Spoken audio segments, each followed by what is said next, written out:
that would give us a base of funding. But even regardless of that, then the next crisis was, of course, that CUSA said, well, you guys are way over budget. We're not giving you any more money. Yeah, they cut us off.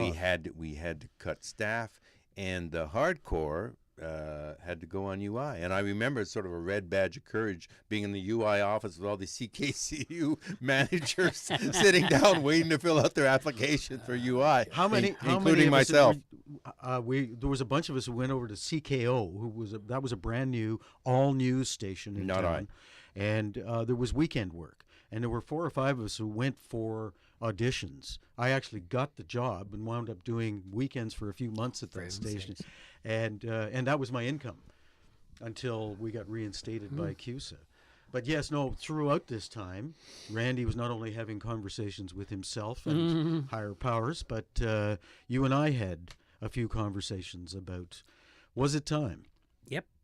And I can tell you that when I decided that I needed to step down, it was a strange period. I went through a period before, during, and after where I was fine. I knew it was the right thing to do. I felt that in my heart, that it was time to step down. When I looked at what we talked about since the denial of the license and the referendum and whatnot, and Craig being next in line to be station manager, I felt quite at peace about. But before that, I think you had decided that you were going to step down after we had done the next hearing, which was in September, and I remember that things were quite clearly the handwriting was on the wall.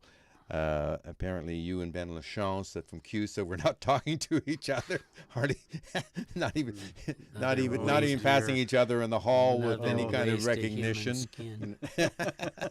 and I remember attending in a summer session. There was a group of announcers, and of course there was always a few that came up, poked their head up, and sort of started to. This is all Randy Williams' fault, of course, And at the time we had a director of operations or a program director who really couldn't control that sort of mob. So one head poked up and another poked up, and I remember thinking to myself, oh boy, this is about to be an insurrection here. And we were on a retreat, and I remember talking to Craig. We were off at doing some shopping for mix and candies and things of the sort. And I said, I just attended this on-air staff meeting, and boy, the pitchforks were out. And we've got to really keep this together for our hearing. And then I didn't say, don't tell Randy, because that's exactly what he did. And I think that was the one. Yeah, but that was the time that you said, this is the confirmation. I remember having a conversation with you on the phone and trying to convince you not to sort of leave us in the lurch. In actual fact, come with us September. You can tell the commission personally, I'm out of here. Mm-hmm. Yeah, I remember. I can remember you shaking your head at me, going, "No, Randy, don't. This is not right." But I was at peace with it because when I thought back to the previous session with the CRTC, and all the issues that had come up since then, the loss of support. Whether it was fair or not, it just felt to me that if I moved away, if I stepped down, that a big stumbling block would be gone. Right. Whether it was fair or not, you had become a flashpoint. I'd become a flashpoint. And like I said, one of the things that we talked about early on, before and during we got the license, back in 74, 75, and even earlier, talking with Peter and was to have a structure that would last, that would be able to last in spite of the fact that people would leave and move on and go do other things. We wanted a structure and an organization that could. And I think that to encapsulate that thought in one sentence is, no one was bigger than the station. Nobody. Yeah. and the station was the And primary. we all believed yeah, that. absolutely. We did. I wrote a memo that said, "This is a," what did I say?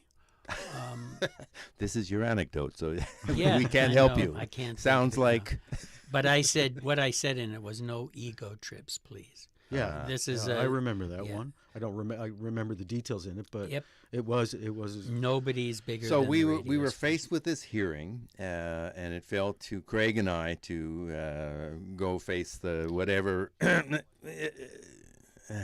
charter pri- flight. what's Charter that? flight, no private trips. Charter flight, no private trips. Thank you, Alan. Yeah.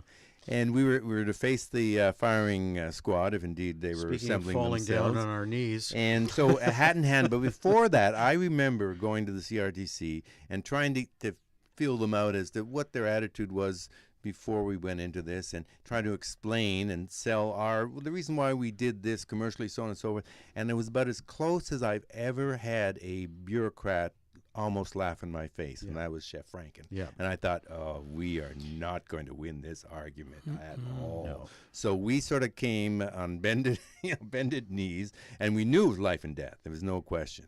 And we'd gone through all these other crises, and the referendum turned out to be successful, but we had some funding issues, and the university wasn't our friend particularly anymore, but we needed to have the license renewed.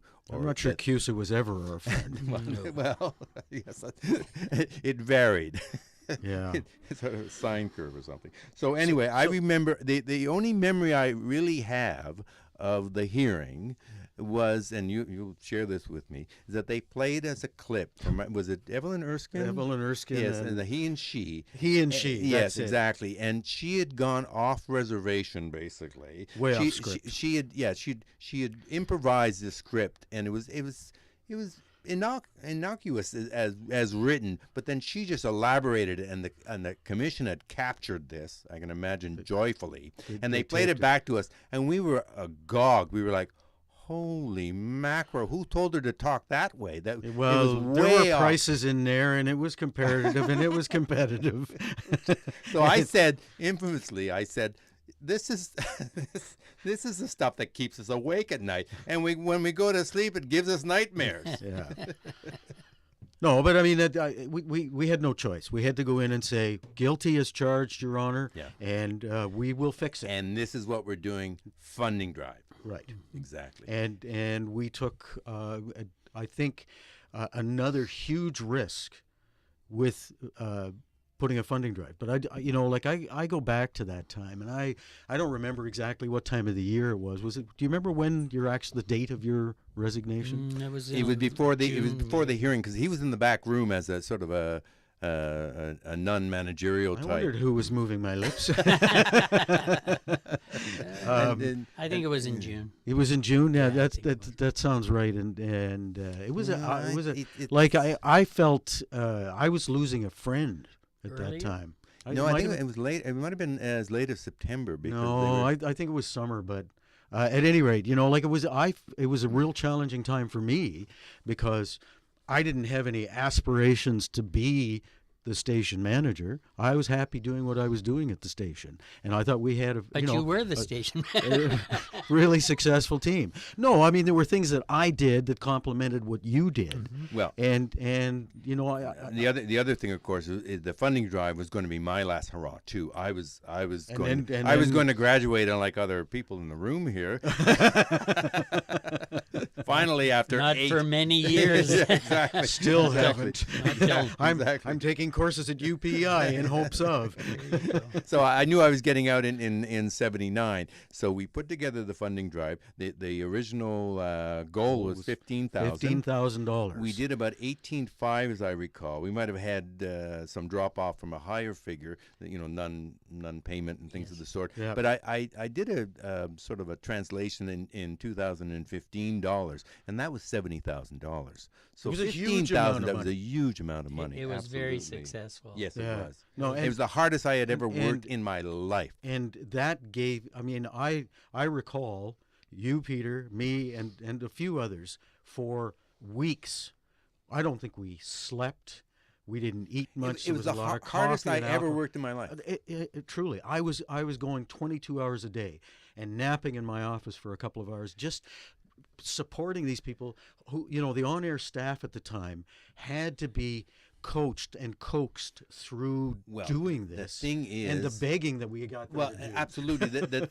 That's exactly right. The thing is, they basically said, we don't want to beg, we want to broadcast, for crying out loud. And Peter and I were, no, please, Wrong we were begging. model.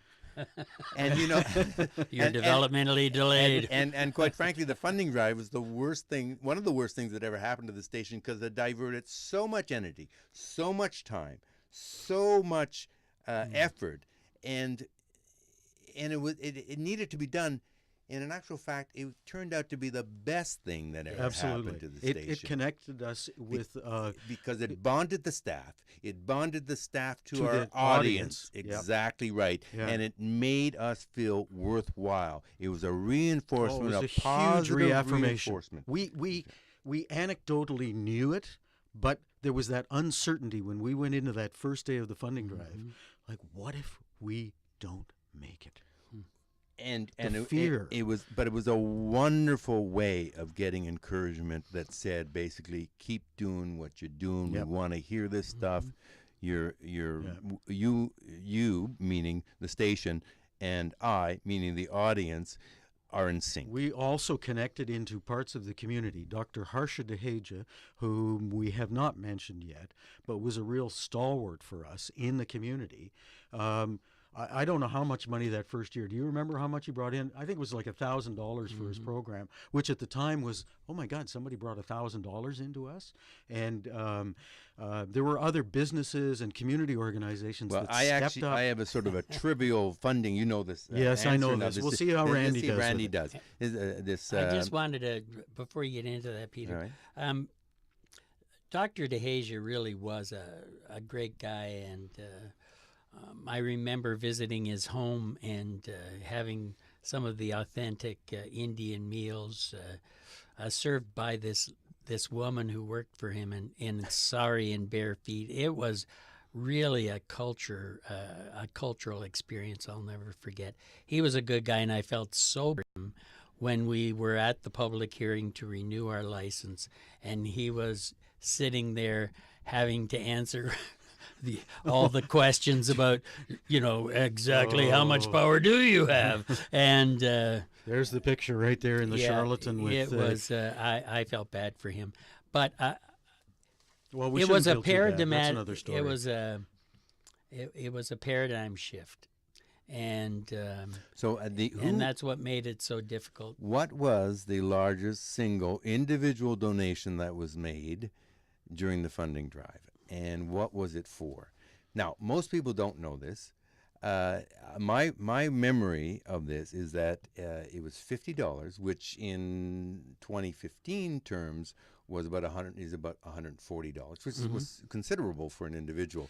And it was to buy a picture disc. I had gone to Montreal and had got backstage pre-show for a performer who was a great, great guy, and he had just released an album called Darkness at the Edge of Town.